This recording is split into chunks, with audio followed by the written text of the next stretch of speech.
This is Dr. Andrew Jones. In this edition of Veterinary Secrets, I'm going to be discussing tracheal collapse in dogs.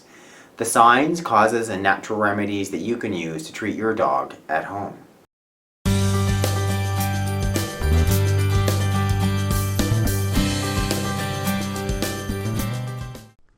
Tracheal collapse in dogs. Tracheal collapse is a chronic progressive disease of the trachea or the windpipe and lower airways. The trachea is made up of cartilage rings. These get flatter and flatter until the trachea collapses in on itself, causing the coughing. If this affects the lungs, the bronchi, it can result in severe airway compromise in your pet. This diagram shows you position of a normal trachea, lying here just in front of the esophagus. And this x-ray shows you visually what is happening within tracheal collapse. You can see where the black arrows are located and where I've drawn that blue arrow. That just shows you just how narrow that trachea becomes during tracheal collapse. Some of the breeds or the risk factors.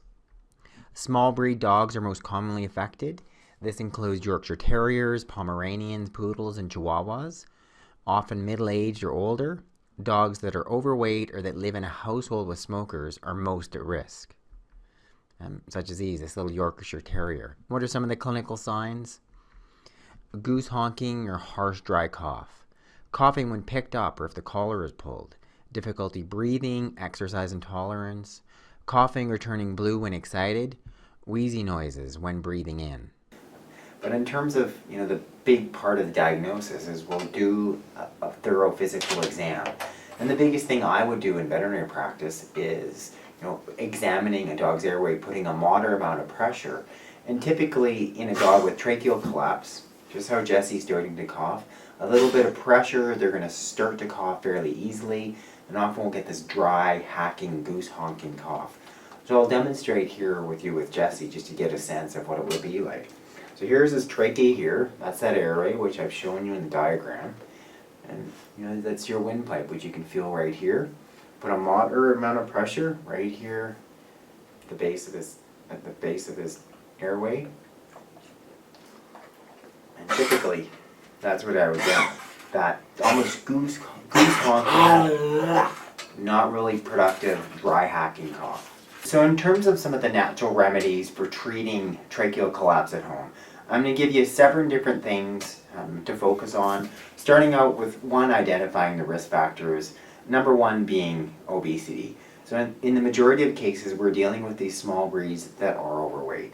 And so Jesse isn't a good example in terms of he's a normal weight. But if he were to have tracheal collapse and he was to be substantially overweight, if he were obese, that's the first big thing. So you need to focus on getting your dog's weight under control. The next thing is the collar. You want to take off any type of collar if you've got a collar on your dog at all. So for instance with Jesse here, he does have a slight cough and he actually is a lot more comfortable if he doesn't have this collar.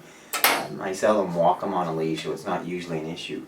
But if you're walking your dog on your leash, you're just putting additional pressure on that airway, further irritating it, causing it to potentially further collapse and further making that cough increasingly worse.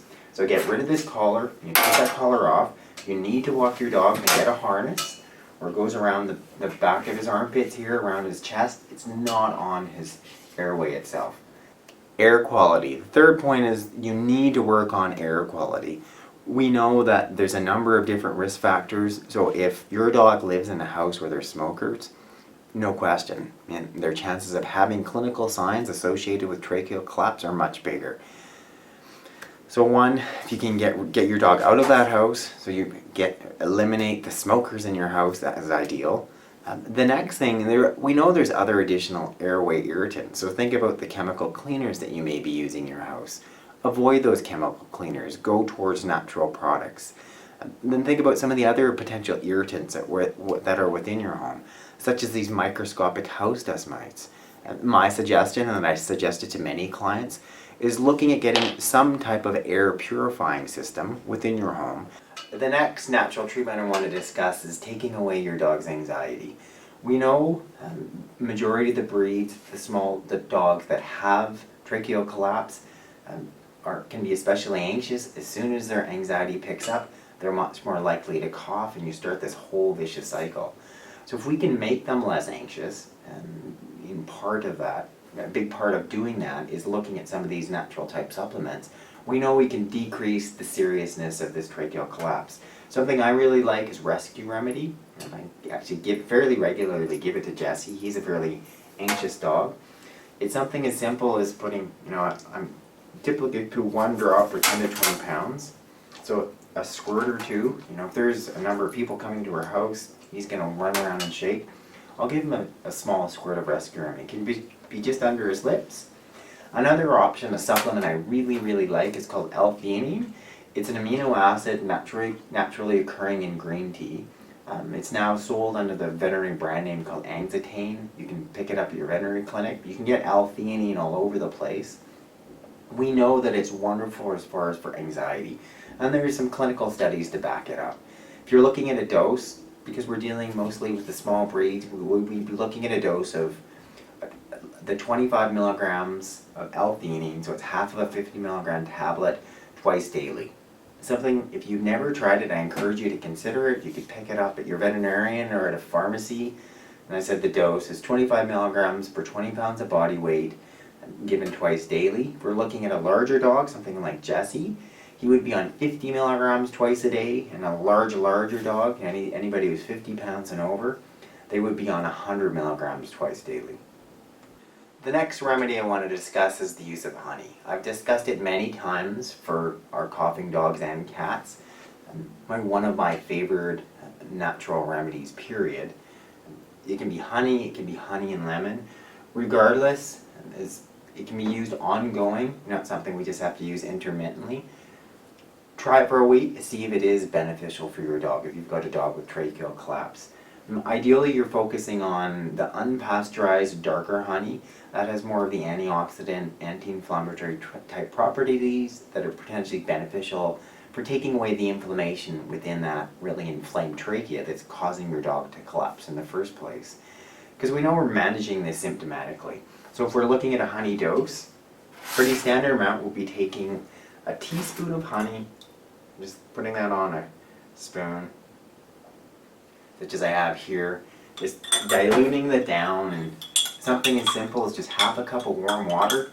Just mix that up. And then when we're looking at a dose, I would be giving somewhere upwards of a teaspoon, so 10 to 15 mils. We're looking at a small dog. I would probably double that dose for Jesse, and do that 2 to 3 times a day. So there you go, Jesse.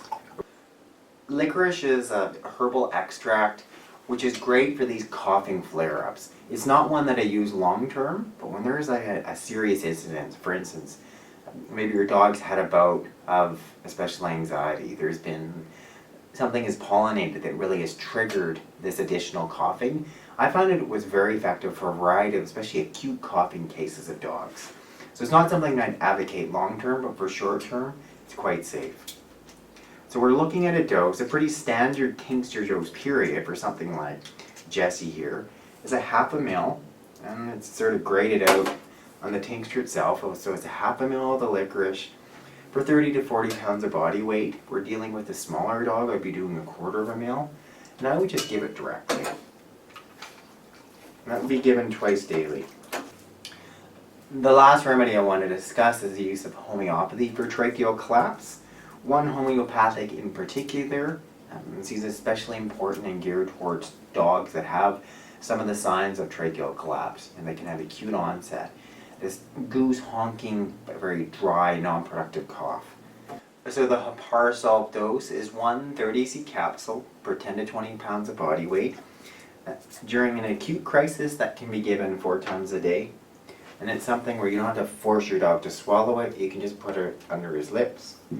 Thank you for watching this edition of Veterinary Secrets. What I want you to do now is click that link above.